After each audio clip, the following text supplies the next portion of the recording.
Everyone, I'm Steve Farrell, the Worldwide Executive Director for Humanities Team. This is a global video broadcast as part of our year-round Living in Oneness Summit. It's great to be with you. Our special guest today is Jean Houston. We're going to be discussing lots of things, including the process of birthing a new self and a new humanity. Jean is a leader in this and has much to share. I'll be bringing in Jean shortly. A quick introduction to Humanities Team as we get started. In Humanities Team, we believe there is only one presence, the divine, and believe that we're all emanations of the divine. This is true for each of us in all of life. It doesn't matter how far our lives may be from reflecting this truth, it's still true. Our invitation is to live in communion with the divine and be an authentic expression of the presence, peace, and power that are our true essence. We don't need to be perfect or even excellent. We're invited to simply receive God's love and be an expression of that, each in our own way. When we do this together, we create the world that we know is ours. Okay, concerning today's program with Jean Houston, we invite you to share your questions by placing them in the question and answer window. The sooner the better. This way we can get to questions during today's program. I'd also like to extend an invitation to those of you who receive value from our weekly programming. Our weekly programs cost us about $1,000 to produce each week, and we provide these programs free to the public. If you find value in our programming, we invite you to go to humanitiesteam.org. Our website, at the top of the Humanities Team website, you'll see a yellow donate button. You can just click there and contribute. And as well, we're putting a link here in the window. So humanitiesteam.org, the donate button. And thank you for your generosity. Okay, let's go ahead and get started. I'm going to read a brief introduction for my special guest now. Jean Houston, PhD, is a scholar, philosopher, and researcher in human capacities. Is one of the foremost visionary thinkers and doers of our time. She is long regarded as one of the principal founders of the human potential movement. Dr. Houston is noted for her ability to combine a deep knowledge of history, culture, new science, spirituality, and human development into her teaching. She is known for her interdisciplinary perspective, delivered in inspirational and humorous keynote addresses. Dr. Houston is considered one of the most evocative and entertaining speakers in aligning the human spirit, potential, and action with the needs of the time. Her talks are legendary for the ability to inspire, inform, and activate her audience. Her lifetime passion is to encourage the inherent possibilities, visions, and capacities that lie within each person and or group and translate them into positive action. And with that, welcome to the Living in Oneness Summit. Jean, it's always great to be with you. It's wonderful to be with you, Steve. I never recognize myself when I get these introductions. My self-image is very different. For one thing, it's 14 years old. I never got out of my 14th year. I suppose that keeps me relatively young. Well, I'll tell you, as I mentioned, in fact, I'm gonna go to an age-related question, but every time we interview you, you look younger, Jean. So whatever you're doing, keep doing it. It's scaring people. I've got my 60th. I've got my 60th college reunion coming up, and it's going to be very embarrassing. I'm sure. Well, let's just start with an age-related question, because a lot of our audience is in the 40s, 50s, and 60s. I myself turned 60 this year, and one of the things I caught a while back is that you shared with Oprah that life gets really good at age 60. And I'd just love to ask you about that. Well, I think it does. I mean, it does if you believe it does, because now you have a depth of life, a breadth of life. You have an enormous amount of experience. In fact, you probably have somewhere between 5 to 10 to 100 times the amount of sheer experience compared to your ancestor of 150 years ago. You have all this experience, and now you have access to the depth and to the spiritual depths, to the immensities that we all contain, and you can begin to do something about it. So it is a really great time. I just had my 80th birthday. I'm going to think, well, life does begin at 80, because then it really gets interesting, because people figure, my God, she's 80 years old. We don't know how much longer she's going to be around. We better start hitting on her now to do stuff. So that's why I get 1,000 emails a day. Most of them asking me to help them or do something, and I try to do the best I can. Fantastic. Well, it's nice to embody our messages, and you certainly embody this one. If life really gets good at age 60. Awesome. And Jean was sharing for her 80th birthday, she drove across Canada. So how cool was that? That was wonderful. And I told you something, I guess it's politically not correct, but I tell you, when you crossed over from Buffalo, New York, into Canada, it was as if a huge weight just lifted off of you, and you found yourself in a kind of area and a feeling of sweetness and even goodness. There's no question there was a difference. That didn't used to be so, but it is so now. That's a shout out to all of our Canadian friends. Christine Glenn is one of the leaders in the humanities team that's actually here supporting this program right now, who's in Canada. So, all right, well, let me just segue over now to something else that you'd like to talk about. You like to share that, talk about living a mystic's life.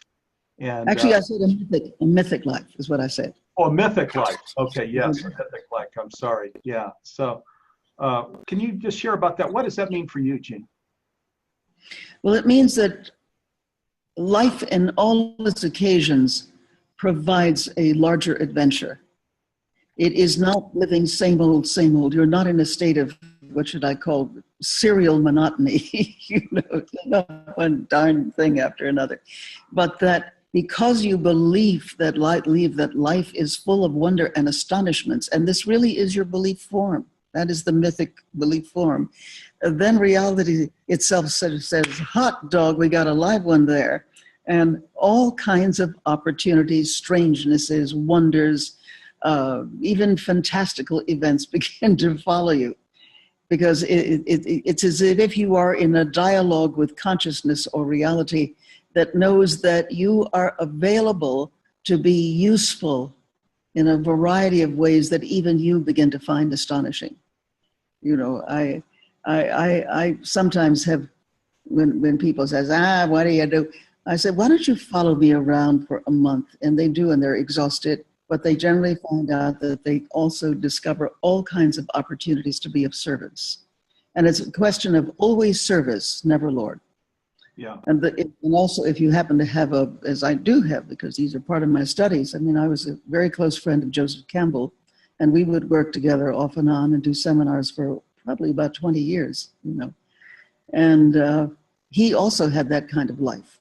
But he was also ecstatically happy. I must tell you, walking with Joseph Campbell was something, because we'd walk along and the sky was blue, and he would be beaming. He would be in a state of kind of exaltation about the sheer beingness of aliveness. And that's something else that happens in the mythic life.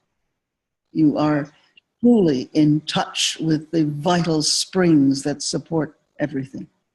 So is there a dimension to that, Jane, that this whole, they say people can be givers or they can be takers.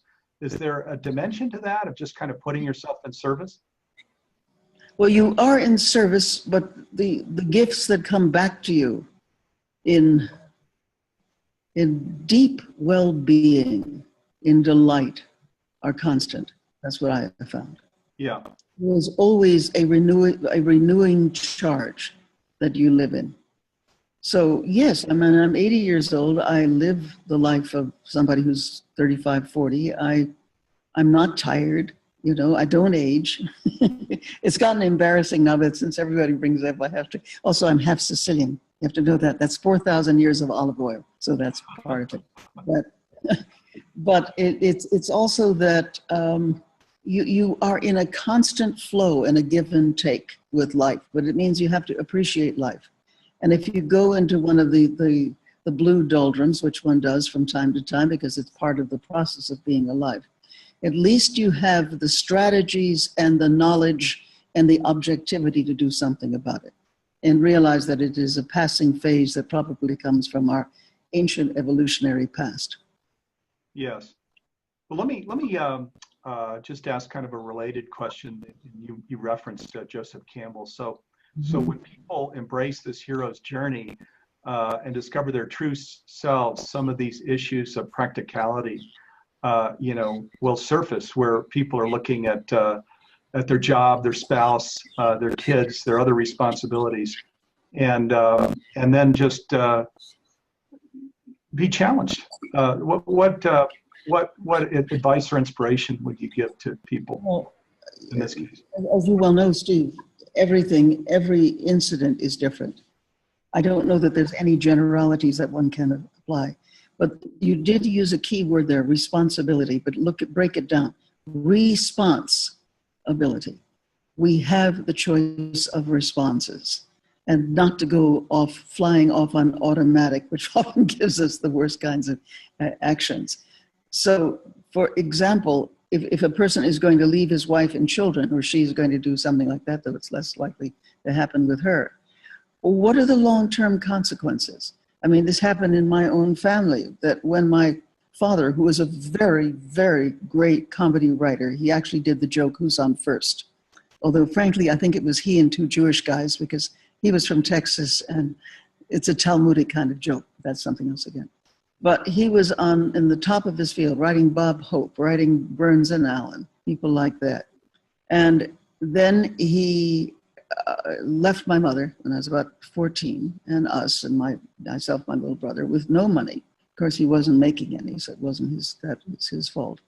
And his life never got back on track, because at that point, he himself admitted he had had another choice of deep responsibility and to really work things out, and he didn't do it. And that, had a cascade of effects, not some of them very negative. So when I look at responsibility, even we're living in a time of radical choice, and we tend to fall into whichever one that our emotional system dominates. This is one where you really ask your friend, our friend Neil about, because he himself could answer that question with his various marriages. I've had only one marriage. I would have been married 52 years this year, but it was 43 because he died 9 years ago. But and he was a difficult man. People want to say, well, how difficult was he? Well, Hillary Clinton called him up, and she said, "Oh, Bob, Bill and I love Jean so much, and she's been such tremendous help to us, and we'd love to meet you, and I'd like to show you the White House." My husband, "Well, I'd like to see the White House. So could you come and we'll have a little party in our quarters, just Bill and I and you and Jean?" My husband, "I haven't got a suit." "Well, can you get one?" "No, goodbye." He hung up on her. I explained him to her. So here I am, always very extroverted and rather gracious and very nice to everybody. Then there's my husband, who is a genius, but is an introverted genius. Is not, Then there's the John Lennon story. You want to hear the John Lennon story? Yeah, that's even better. Okay. So I'm away on a UN mission. And John Lennon and Yoko Ono buy enormous numbers of our book, Mind Games, which was very popular at the time. So John Lennon keeps calling up my husband, wanting to meet us. Please, we would love this book. It's the best book, please. Anyway, I finally get home, and Bob says, "Well, who are they?" And I say, "Well, they're known as the Beatles." And my husband says, "Why would I want to meet anybody who names himself after a bug?" He refused. That was my husband. Years later, I saw John in a store, a Japanese restaurant, and I went over and we had a very nice meeting. But anyway, when you are married to your opposite, what do you do about it? And one of the things is you appreciate the difference. And I would appreciate the difference. It would send me into gales of laughter. Meanwhile, my husband's this Egyptologist. He's a psychophysical restructurer. People would come in here looking like Quasimodo, and they would go dancing out after Bob. So I loved him deeply, and I appreciated the difference. And that was a choice that I could have made, whereas most of the women that I know would not put up with it, Well, no, I know you still talk about him, and he's just, there's a dear, memory there. So, very much. I love that, just pointing people straight back at responsibility. Response. Yeah, where you deeply consider, especially things in marriage and with kids, etc. Of what is I'm a choice. So what's my response going to be here? And sometimes you want to take some time with that, especially where it's something really big and jarring that could be in your life. My parents got divorced when I was young. Also, I was in the 6th grade when my parents got divorced, and there were 7 siblings. So my mother was a legal secretary raising 7 kids. So yeah, it can be quite challenging. Of course, that's how I developed super responsibility, was just by being, brought up by a single mom. And I suspect that was probably true for you also, Jean. Well, I began working at 11 years old because my mother needed help in her business. And so both my brother and I, we pitched in. And we didn't think anything of it. It was an honor to be able to work with my mother, who was a magnificent being. Yeah.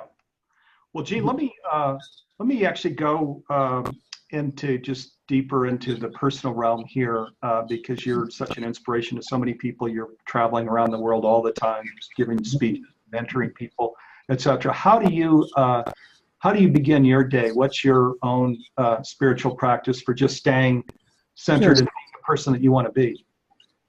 Well, first of all, I wake up with a sense of gratitude. Gratitude is essential, and then I always ask God or whoever it is that I will name as part of the cosmic forces, please let me be a blessing for somebody today. And so that sets the frame. That sets the frame right there. And then I have huge dogs who come jumping on the bed. I have 350 pounds of dogs. They may come by while we're on this thing. So you greet the dogs, and they are very happy. And then I do various meditations and contemplations. I am, something of a contemplative. And I take a shower, I get dressed, and then the day begins. I have a very simple breakfast, and the day begins. But it really is, I try not to go to the email right away. This is important because email can really dissolve and swallow up your life. Yeah. But because I'm a lark, I get up at somewhere between 4:30 and 5 every day. I'm not an owl. Then whatever I've been working on the night before, I pick up again and hope that my dreams have constellated it into some, whatever I'm writing or working on, into some larger, deeper way of knowing and working with the issues. And it goes on and on like that. If I'm not traveling, if I, like tomorrow morning, I'll have to be up at 2:45 in the morning because I have to catch a plane at 5 o'clock and go to Massachusetts for my seminar at the Rowe Conference Center this weekend. So half my time I'm on the road. There's no getting over that. I do check out really deep. I read the New York Times. I read several newspapers. I find out what is trying to happen and what, if anything, behind the scenes I can do about it. Whether it was standing rock with the, encouraging Native peoples, or whether it is what's now coming up today, with the DACA. So I have my hand in various realities. And on some years, I'm actually very busy with the United Nations, and I may be, as I was, on a particular island that is flooded. But I have all these friends, all these people, and it's like, as I say, if you're me, it just comes at you. Jean has the gift of the follow through. How can she help? For example, I was just telling you about a very dear friend of mine who is utterly luminous in her mind, but is caught in a body of cerebral palsy. She was born with it. And she's there in North Carolina, and she can get, for various reasons, she can get almost no help. And this luminous mind wrapped up in this body, and this is a body that does not work. She has the use of maybe one arm. And yet she wants to put out into the world, her name is Ginger Massey, she wants to put out into the world stratagems so that people like herself, and there are many, especially in the elders, are not just becoming kind of, kept in horrible tombs in which they are not really given any kind of real human presence. It's huge. So now that's something that's on the top of my mind now. What can we do? I hope that you can get her on. She's so brilliant on your show sometime. Yeah, I mean, humanities team. Look, I mean, just look what you call yourself. Well, my neighbor, he was down the block from me, Neil, because we're both in Ashland, Oregon. But humanities team is a team, I think, that is trying to evoke what I could only refer to as the required human. I think we are in a state of speciation. We talk about the old, being in the butterfly, in the cocoon. We have turned as caterpillars into mush. This is mush stage, but in the mush comes the wonder, comes the enlightenment, comes the incitement to something else beginning to come together so that it emerges as a beautiful butterfly who lives lightly on the earth and pollinates. And, we are in that state, finding our parts out of the mush of our present existence to be able to rise and transcend our old form and begin to work not only with the new humanities operating system, but with the radical choices and challenges that are ours. Yes, well, that's our invitation, isn't it? Some call it Homo Universalis. Yeah, yes. But we're definitely ascending into that now. And you referenced or mentioned new consciousness, and so let's just segue over to this book that you wrote with Irvin Laszlo and Dr. Larry Dossey, What is Consciousness? So yes. You're speaking about this as you're out traveling around now. What are you sharing here, Jean? Well, we are not encapsulated bags of skin dragging around dreary little egos. We are part of a much larger reality. We don't just live in the universe lives in us. And the basis of the universe is mind, is consciousness. And, mystics and mavericks and shamans and alchemists and all kinds of fascinating people have delved for thousands of years into this depth nature in which we really find ourselves tuned to universal processes. So one of the things that I've been looking at for years now is, given the fact that we are the universe in miniature, wrapped up in a biodegradable space-time suit, what does that mean? And because if the powers of the universe are within you and are used beautifully, that's what I'm going to be talking about next at the Rowe Conference Center this weekend, then what happens is that you discover things that you did not know you had. You have access to a realm of imagery and imagination that sparks new flights, not just of fancy, but flights of possibility, that how you can really help your community, what you can do in the world, how you can release a lot of the morbid old remorses and stuff and really move forward. How you can even shift time, not a major shift, not trauma, but little things in your past. Now you may say, well, that's just giving yourself an override of another belief system, and that's partly true, but I'm not sure that you're not just also editing the texts of the mind of all being. Because I've seen people shift things in the past, very tiny things, and then it has a domino effect on their present life. You can go to other arenas of this universe. We now know so much more. There are 300 sextillion stars in our universe, and most of them have planets. Woo, do the math. You know what 300 sextillion is? It's very interesting. It's more grains of sand, if you will, each star being like a grain of sand, than there are in the whole Earth. That's what 300 sextillion is. This is a huge universe, and it seems to be underwritten by consciousness, or what if you want to be spiritual about the mind of God, the divine presencing, whatever it is, it's inside of us. We have the same factors, and when we begin to learn, this is what I've been to tap into it, creativity blooms, synchronicities become normal everyday life. You find yourself being presented with opportunities that you never thought that you would ever have. You live the mythic life. And you can even begin to be playful. I've been playful. For example, I have a play that's coming out with my friend Sherry Steinkellner, and which is about living on parallel worlds. What happens when you realize that, as quantum mechanics says, we may be ubiquitous through the universe. There may be variations of ourselves, but still ultimately the same essence. What happens if you have, as one friend of mine had, she was dying of Lyme tick disease. So I said, okay, let's go to a place where you don't have Lyme tick disease. And it wasn't in her own mind. She had a sense of traveling. Her name was Jennifer, traveling to what we call Jennifer 4, who was in supreme health.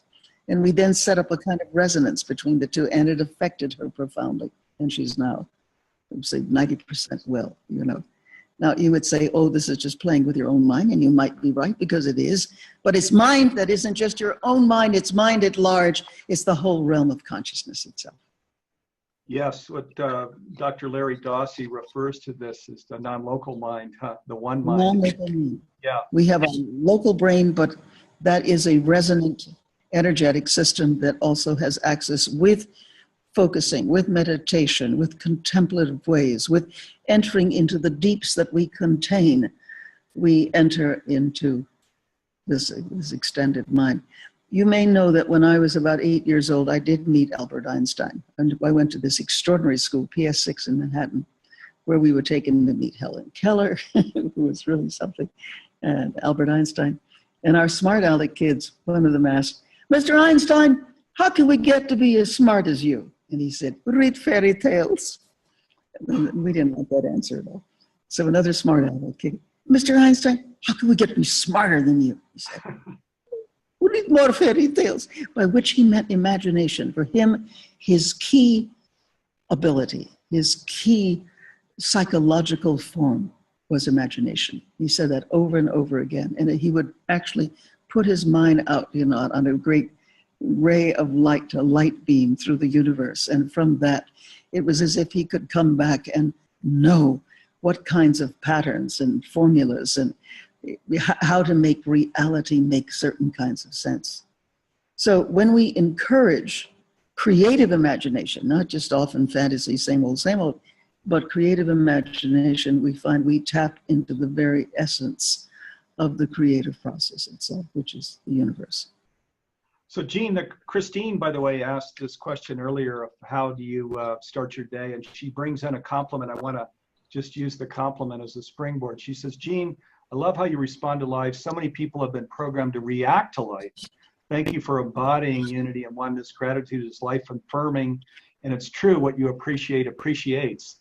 And so I want to just use this kind of as a jumping off point, coming back to what is consciousness, because you're basically saying, you know, this is here now, this the non-local consciousness, this oneness, and that we can just step into it and live it in its fullness now. And that's your call to action everywhere you go, isn't it?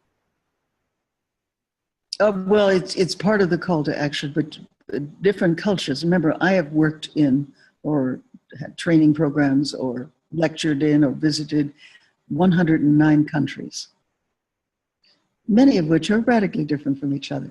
Right. When I'm teaching, I have to shift my modality. There are some places where you can be very humorous. There are places where you cannot. And the way I work in these different countries is try to find out what is their essence story. Not politically, but for example, if I'm in India, I will work with the Ramayana, their great, great mythic, powerful, you know, template. If I'm in England, I might work with Parsifal and the myth of the Grail. If I find myself in the British West Indies, say Jamaica, I realize that many of the myths are little tiny African myths and they don't quite bring the whole thing together. But I said, what brings it together? And of course, it's their national sport, which is, what's their national sport? What's the national sport? Oh, let's see. Is it soccer? No. Baseball? Not baseball. What is it? Like baseball? Lacrosse? No. No. Has a bat. Come on. You do know. What is it? Yeah.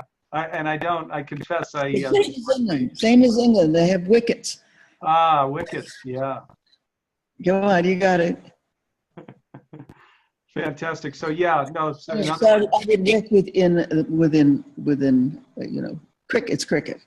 I would work within a sport structure.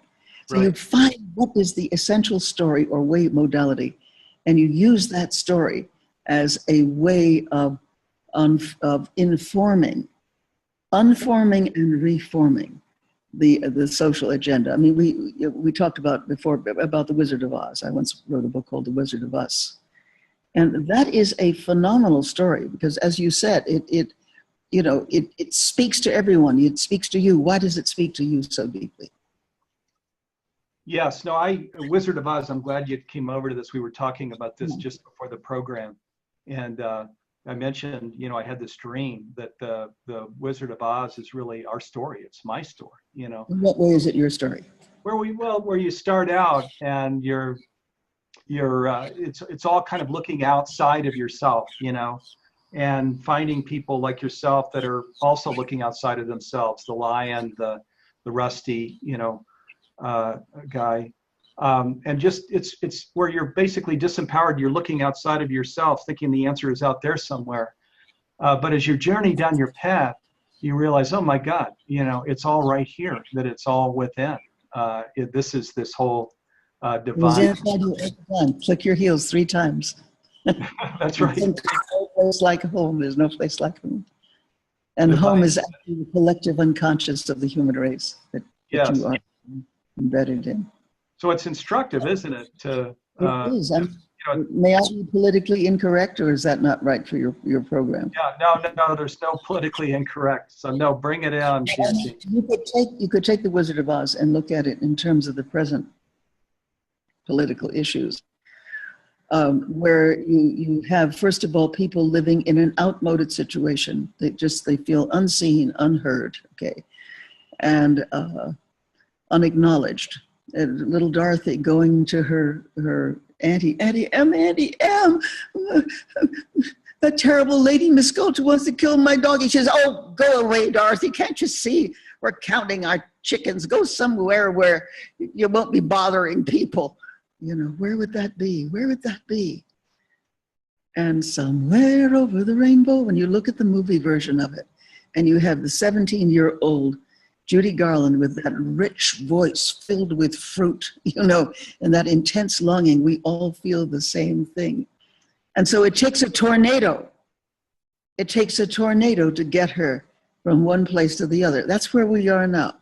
I mean, in my flying over the country, you fly over the West Coast and it fires everywhere. You fly over the center, and you have floods, and you fly over the coast and have massive hurricanes.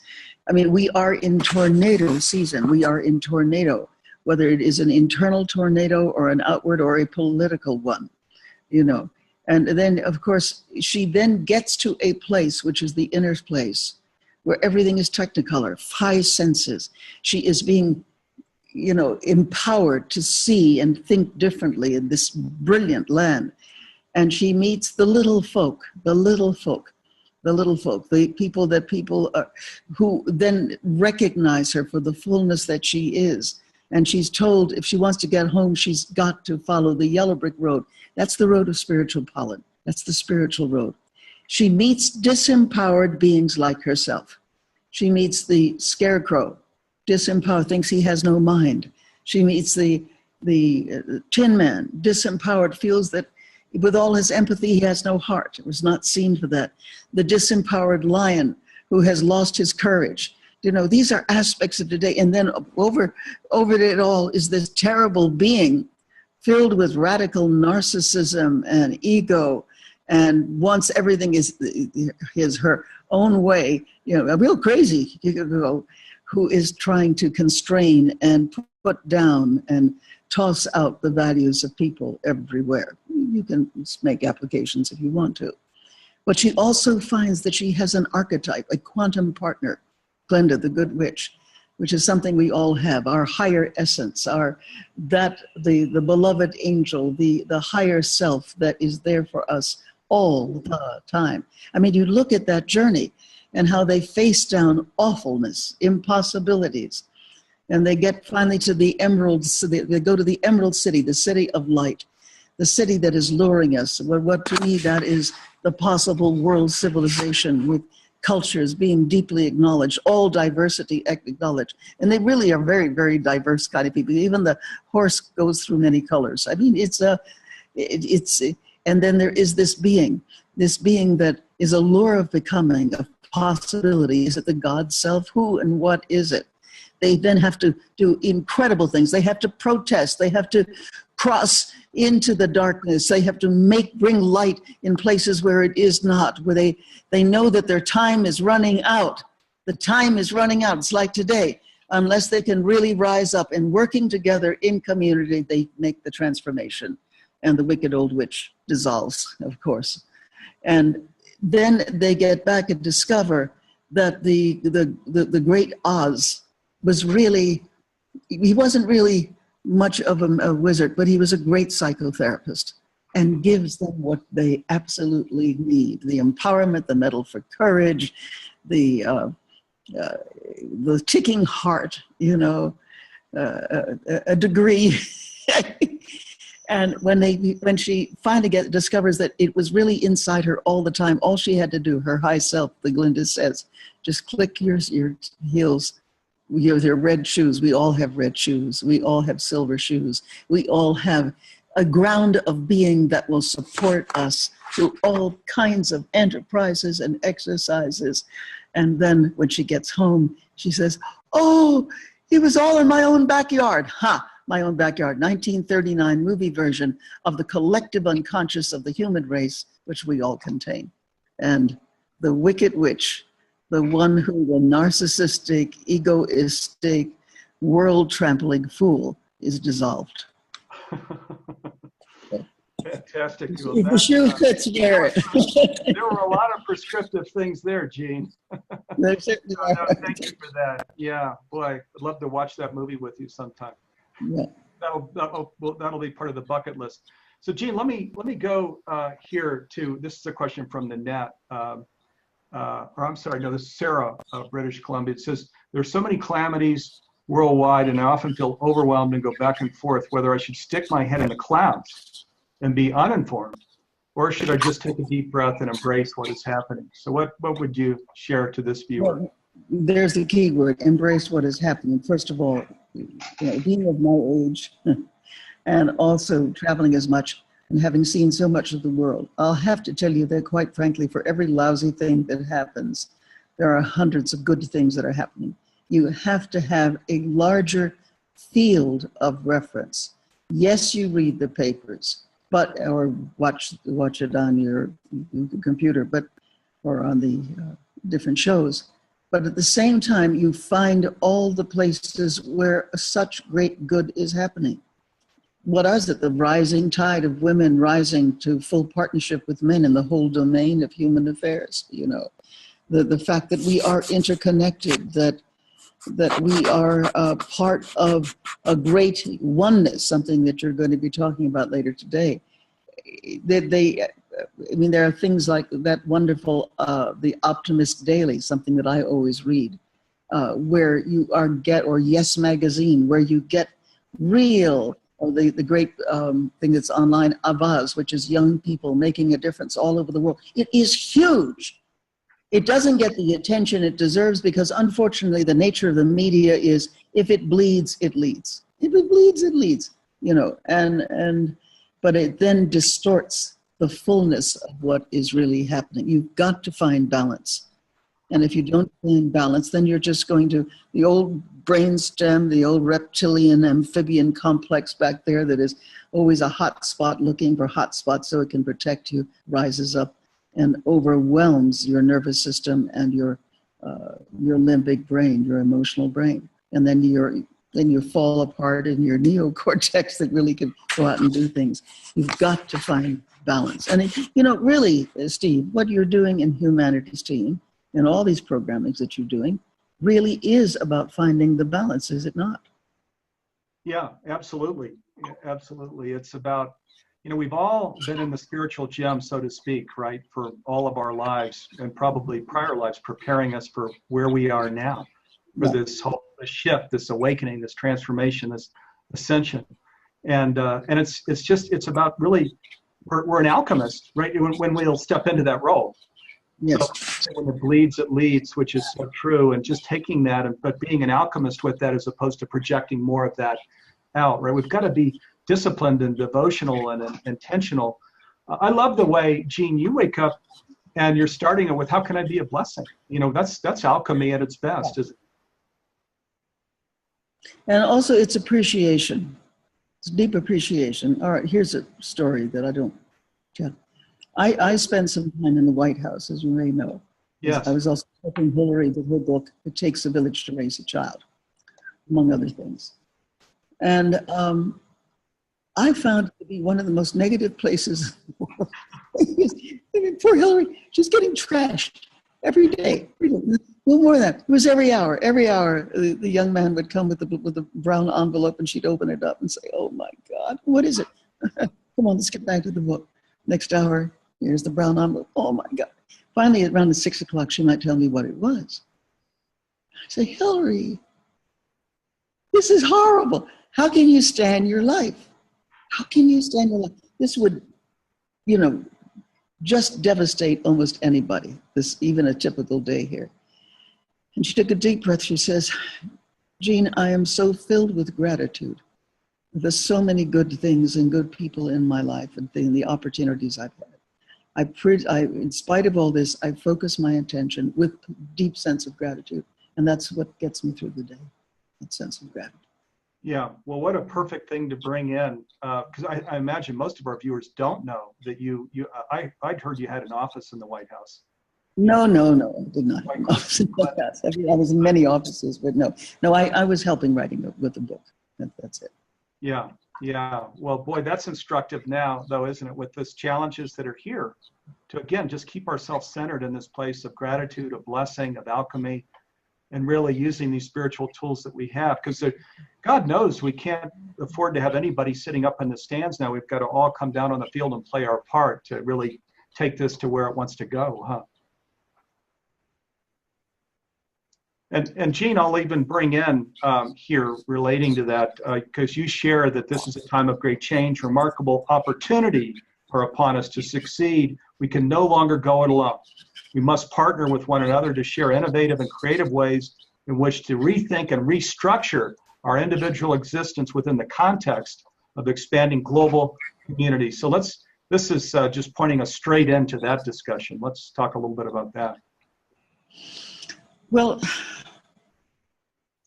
a lot of the breakdown that we're finding everywhere, whether it is in the weather or whether it is within ourselves, is something that almost always happens before times of breakthrough and innovation. If we had hours, I would go through history with you and just show you how Renaissance times, renewal times, tend to arise out of times of the collapse of older orders. It's just the way it's like, it's like as we head toward winter, we discover that, there are things fall apart, things dissolve, and so that the mush, if you will, or the fertile land can rest so that new things can emerge. And everywhere I go, I find that is what is happening. It's just that we're living in a time in which we know it globally. So it's like a global collapse at the same time that that we are being called upon to use our minds, our spirits, our many, many different kinds of intelligence. And by the way, there's no such thing as a stupid child. There's just stupid systems of education to really rise to a challenge. Now, if we do rise to a challenge, then I think we're going to see a very different possibility. I mean, what you're doing in the humanities team, for example, is already a predictor of alternate ways of seeing, knowing, being, doing, and by God, going out there and being of real service. And of course, this is a counter to all this other stuff. What happens is that the dark stuff rises up, and then the deep stuff begins to generate. And this is what you find in any kind of civilization and culture. As I said, if we had a whole day thing, we could literally go over history and see how this is happening. Because I have been on the road so much, and I am gifted with, you know what I am? I'm the female Forrest Gump, really am. I tend to have been in all kinds of places when things are happening, So I'm in places where I do see so much breakthrough, the rise of women, the interconnectedness, the challenges that are so great, we have to go much, much deeper to be able to meet them. The very fact of the caterpillar metaphor, that we are in a place where the old forms are dissolving and new forms that have that are maybe part of our spiritual potency, our spiritual being. We are wombed in a new order of spirit is coming together. The diversity that had been avoided now is in our face all the time. And try as you may to want to throw people out, it's not going to work. These things never work. And we are being propelled to another order of what I'm saying is speciation. I once wrote a book called Jump Time. And in that book, I talked about how when you look at the history of evolution, you can see fossils and fossil records and stone. And the fossil looks this way for 100 years, 1,000 years, 2,000 years. And suddenly, whoop, it jumps. And it becomes something new, more imaginative, and often more creative. Same thing is happening with the human species now. We are in jump time. We are at the end of a certain kind of happy fossilization, and we are moving into new forms and new ways of being everywhere. Now, my big thing is, yes, we are interconnected, but we cannot spend our lives, on the screen. And too many young people live on the screen. And unless you have the juicy warmth of human feeling and interconnection, we won't make it.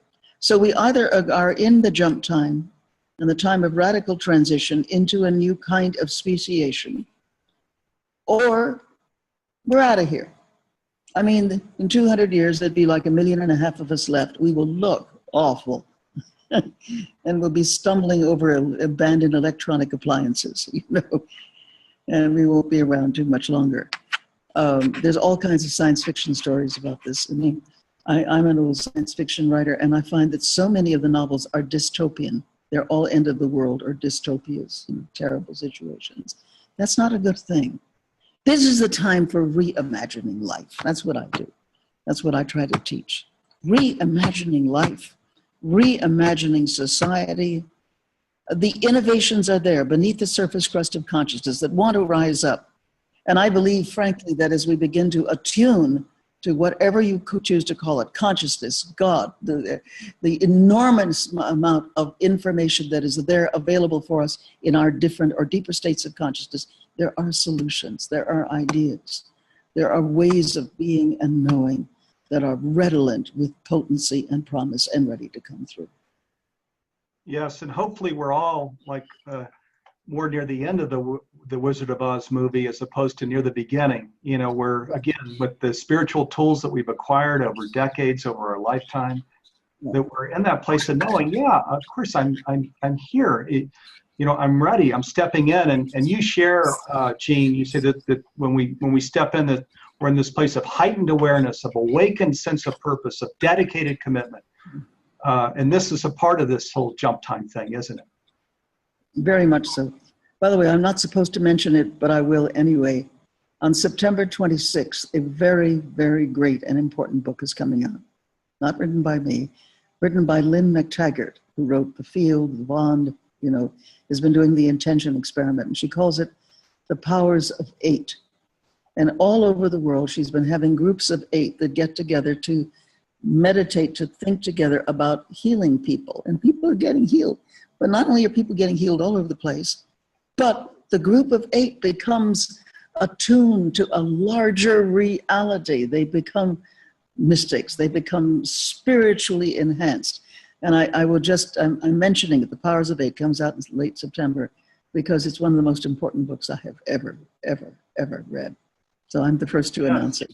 That is an important book. And also, this is a good segue, Jean, because as you know, you're for the very first time, we have a Women in Oneness panel on Global Oneness Day. Yes.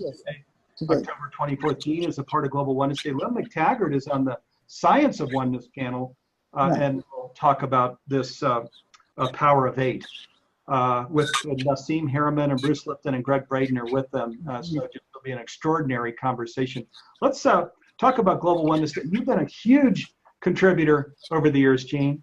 And many people, we put out a survey and many people come back with, oh my God, Jean was so inspiring and powerful and blah, blah, blah. So thank you for being a part of Global Oneness Day over the years. And what we call it, of course, our Earth Day for an awakened humanity. So how important, we're talking about an awakened humanity here, but just your own inspiration for why have you given of yourself in such an extraordinary way, coming into Global Oneness Day so powerfully every year? Well, if we don't have the sensibility of global oneness, we're in big trouble. And yet this is the first time in human history where we can have oneness, that we are interwoven with each other. In a sense, I cough and somebody in Vietnam sneezes, We are part of a hologrammatic reality. That's something else that comes in with the new physics. And that we are mutually connected and encoded with each other.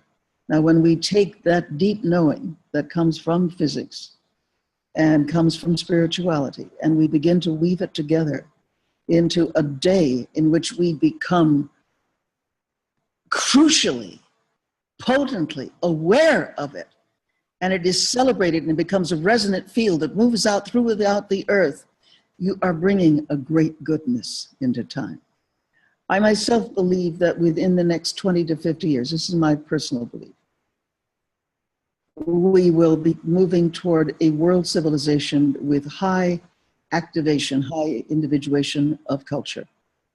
That we are finding our way with all kinds of throwbacks, catharsis of all the old junk happening. We are in historical jump times, and global oneness is the great lure. It's the great lure of becoming that is bringing us into this reality. So what you're doing and celebrating is essential to the field, the morphic field of great resonating patterns that go out and tap into people's subconscious, whether or not they know it's happening to them or not. And it's there, global oneness, global oneness, global oneness. How can you say that? I read my papers, it's all break. No. That's just the catharsis of the old stuff. Global oneness is about what it's really trying to happen. Yeah, thank you. Well, again, thank you for making such an extraordinary contribution each year. And you can go to Global Oneness Summit to see the program for 2017. It's globalonenesssummit.org. You'll see Jean Houston and her panel, Women in Oneness. So you're not going to miss that.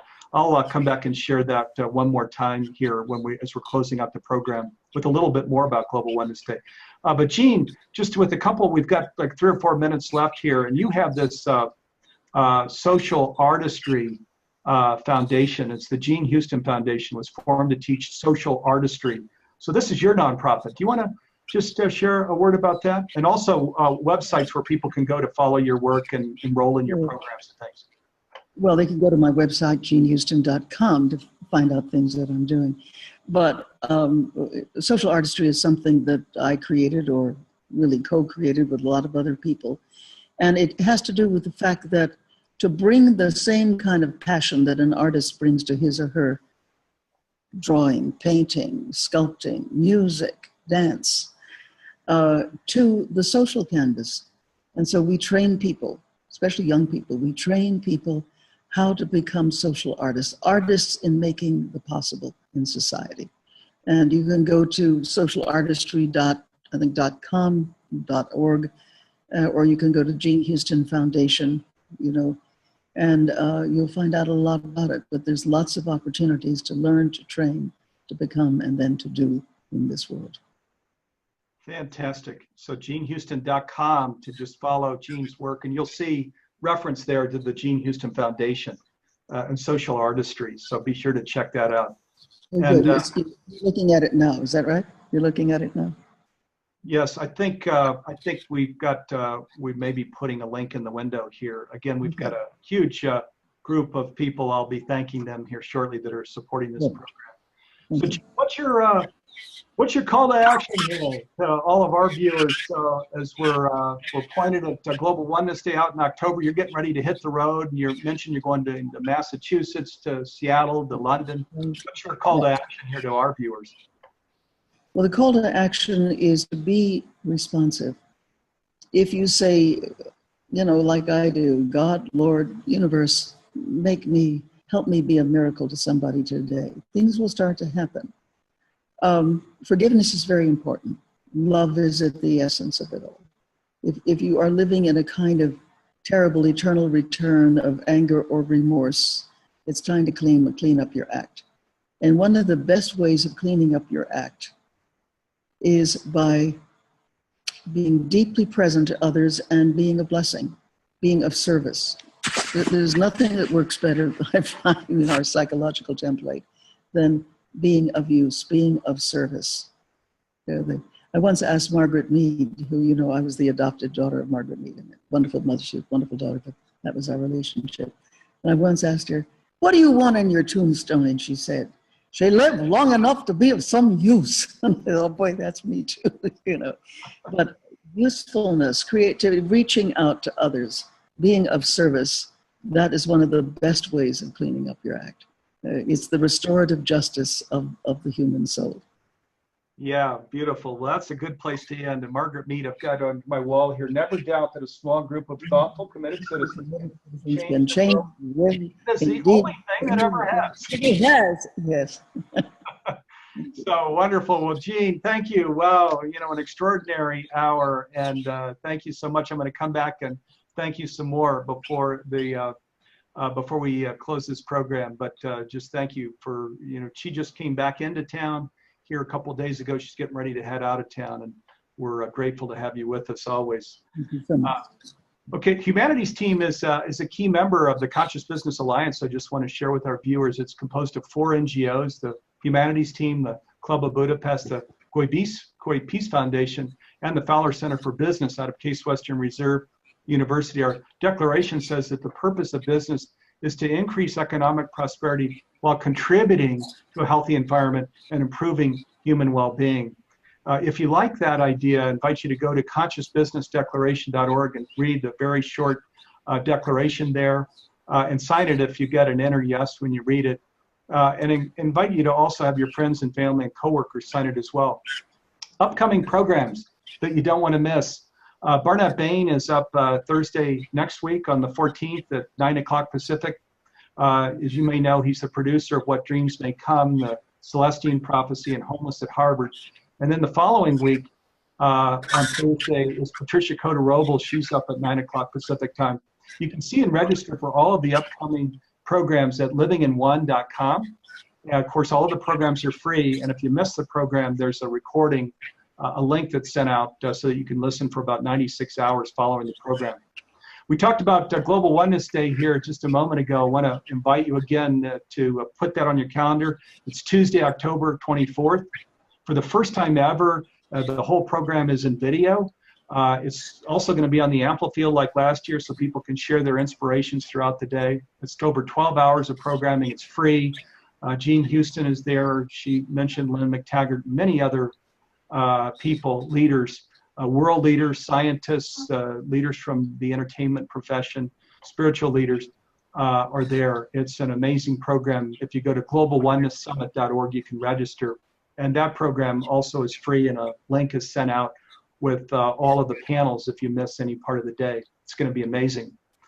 As well, part of Global Oneness Day this year is we're making it a call to action so that we can live in oneness year-round, which is really the purpose of Global Oneness Day anyway. And so Barbara Marx Hubbard and Humanities Team have created a program that will start a couple weeks after Global Oneness Day. It's called Awakening the New Species in You. It's based on the program that Barbara created to fully awaken herself.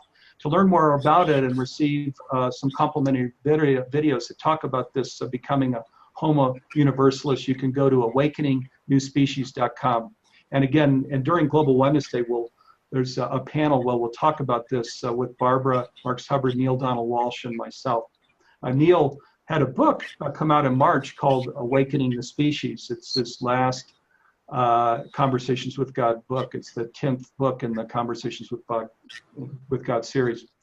This program is focused on living in oneness. I want to invite you to something called Community Circle. It's only $10 a month. It's an intentional virtual community for those living in oneness all over the world.